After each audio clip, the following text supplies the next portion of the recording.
Since the morbidly obese Stacey Abrams called Brian Kemp a dangerous extremist, see the link in the video description, added to this essay again, this ever-growing essay. Since the big fat Stacey Abrams called Brian Kemp a dangerous extremist, and the Georgia 2020 crime report is out, it came out a couple months ago. When I did this on Georgia several months ago in several other states, it wasn't out yet. I looked at all the counties from 2016 to 2020 that voted 60% or more for Hillary Clinton, the obese Stacey Abrams, and Joe Biden. I did the same thing for any county, 60% or more for Donald Trump, the 2 times he ran in Georgia, and they had to also vote 60% or more for Brian Kemp in 2018. Now, I'm not going to name off all these counties because there's a boatload of them.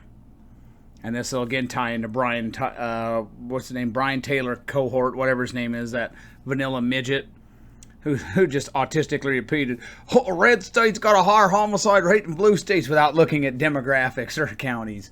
I mean, come on, that's dumb. I could just say, oh, heck, the U.S. homicide rate the last 2 years in 2020 and 2021's spiked. That must be because of Joe Biden. We'll just take the whole country, the whole country as a whole, instead of just each state. And you say, well, that's not fair because states differ. Yeah. Oh, yeah. And did you think counties differ too? Uh-oh.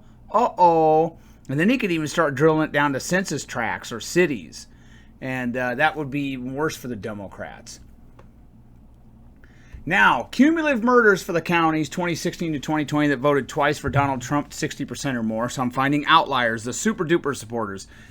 And voted for Brian Kemp, 60% or more. They had 509 homicides. Those Trump and Kemp counties in Georgia, homicide rate from 2016 to 2020, this is a big time frame, 2.532 per 100,000. This is well below the national average, well below the Georgia state average, and the average in the counties that are uber-Pervert Biden / Hillary and big fat Stacey Abrams. Note, and I did all this work for you guys so you don't have to. Since some non-metro counties were omitted for 2016 and 17, I did my best to fill in the missing amounts to make the homicide totals more accurate. This is likely why the FBI and Georgia state data differ so much. So if a county had 3 homicides from 2018 to 2020, one each year, I would add 2 more to that total. I tried to average out what they had 2018 to 2020. So they might be off a tad bit, but a little bit one way or the other, but not much. But anyway, those pro-Trump, pro-Kemp counties, the super pro-Trump, super Kemp counties, homicide rate from 2016 to 2020 of 2.532 per 100,000.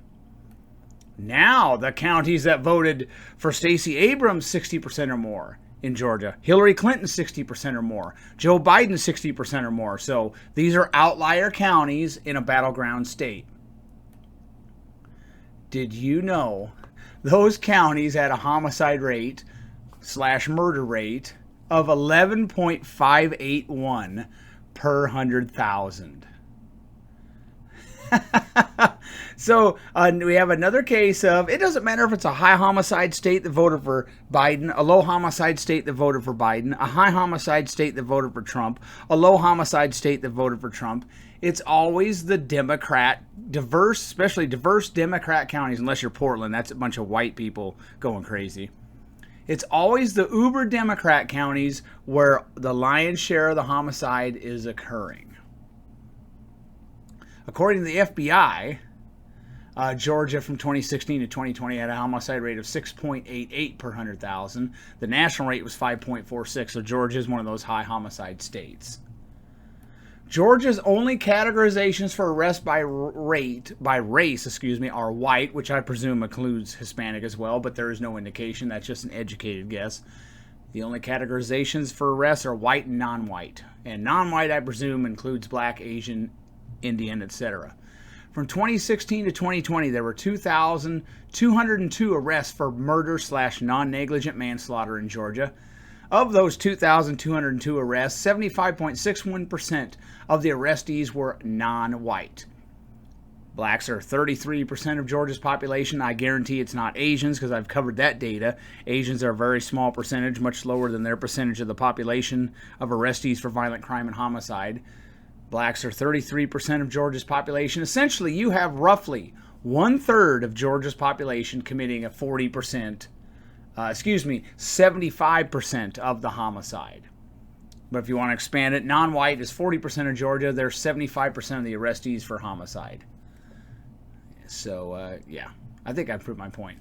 In closing, if the blimp-sized Stacey Abrams is worried about dangerous extremists, she should visit the counties that voted 60% or more for her, Biden and Hillary, and she could observe the violent nature of her own voters. Stacey, it's your voters slaughtering each other in the hood. Your voters that are carjacking the elderly, doing smash and grabs, rioting, and trying to intimidate society into doing what you want until a Joe Horn or a Kyle Rittenhouse comes along and puts a stop to it. And defund. Stacey Abrams spends a lot on security too. She likes the police. I support her ability. I support her right to have protection, but she doesn't want it for the rank and file. She wants to take away everybody's guns. She'll have protection. They want to let lunatics loose.